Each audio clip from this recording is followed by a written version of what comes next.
mindful of that. Lastly, women, putting on their makeup and adorning themselves and what have you. Of course, the sisters in Islam, alhamdulillah, they understand that Allah has honored them with this hijab.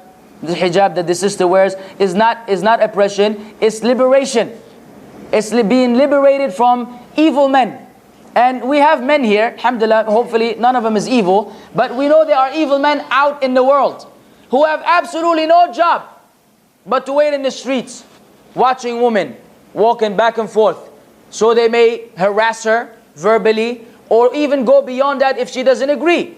And that's why every day you hear on the news, some lady was kidnapped, raped, and then she was cut up into pieces, put in a suitcase, and thrown in the ocean. And then a week later they found her floating at the end of some river.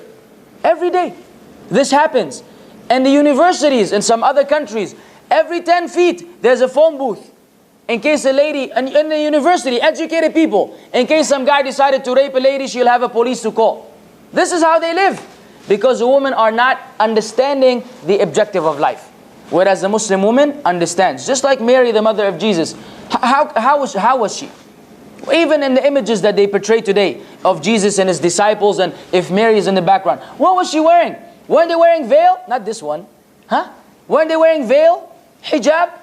They were covering themselves. Even the nuns today, they cover themselves. Why? Because this is something that has been understood. That modesty is part of the characteristic of the woman. It is means of protection, liberation, and not oppression. So when you see the Muslim woman covered, don't think somebody put a gun to her head and say, you better cover up before you leave this house. Understand that she does this willingly.